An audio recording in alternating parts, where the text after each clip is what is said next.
greatest defensive player of all time?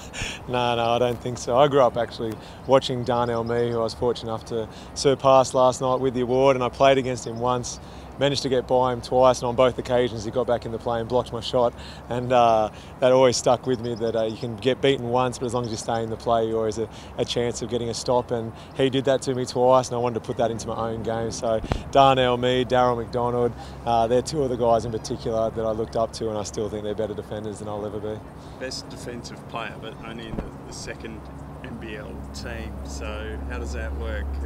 Is there enough respect being paid to defensive statistics? Look, I'm not going to lie and say individual awards don't matter. It's always really nice when your name gets called out with different things, in particular those ones voted for by your peers. But I thought JP Tokoto should have been the first team. I'm sure a lot of other people did. But the NBL is so tight that you look at the first team and then think, oh, who are we going to kick out in order to get someone like JP in? So it was great seeing Bryce get MVP. I was absolutely over the moon for him. I thought JP could easily have been first team, but there's no discredit to him by being in that second team. So it was a great night for some Wildcats players, but it really starts on Saturday now. Damian, what does it mean to you personally? I know you spoke a little bit about it then, but just reflecting on this award and the other five, I guess. Yeah, I think it'll mean a lot more to me once I retire, and in particular once Maggie and maybe some other children get a little bit older and I can embellish how good I was with some age. But I really was over the moon to hear I'd won it, to be honest.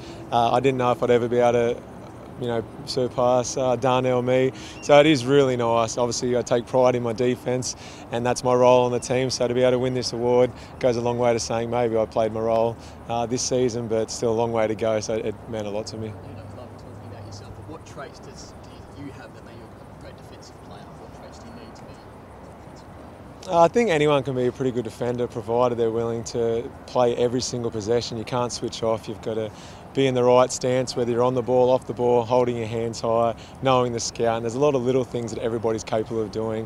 I'm not really sure why I get to win this award each time, but yeah, everybody, if they really are willing to be switched on each possession, can go a long way to being a good defender, just with some simple skill sets. You mentioned Bryce when you MVP. How do you guys go at training when you match up against each other? Yeah, I probably should have thanked him in my speech more than anyone. When you guard him every single day, you have to become a better defender, otherwise he's just going to embarrass you on a daily basis. So when you're guarding the best player in the league, he normally brings everyone up around him, including those guys defending him. So he's been a hell of a guy to learn from, because there's things that he can do that no other player in the league is capable of doing, not just this year, but in years gone by. Preparations going for Adelaide? Fantastic. Having this window where we had a weekend off has been great for everybody's body and their mindset. So this week's purely been about Adelaide. Last week was more so about individual skill and some recovery for those guys that have a few niggles. And then today's training session was fantastic. JP in particular was the best I've seen him train in about a month. And if you train well, it carries over to a game. If that's correct, JP is up for a huge Saturday night. Coming into finals, we know the rivalry between the two teams. You as skipper, what role do you have to play? Do you need to calm the boys down? Do your role change at all as you come into it's going to be a really heated game? Yeah, finals is a different style of play altogether. Normally you can be that little bit more physical. Normally there is a bit more of emotion out there on the court, and I'm not telling the guys to stay away from it, but we're there to win a game. But if it happens that tensions boil over, it's part and parcel of two teams that really want to win the game. So as captain, I'm not there saying don't get in a fight. I'm not there to address that at all.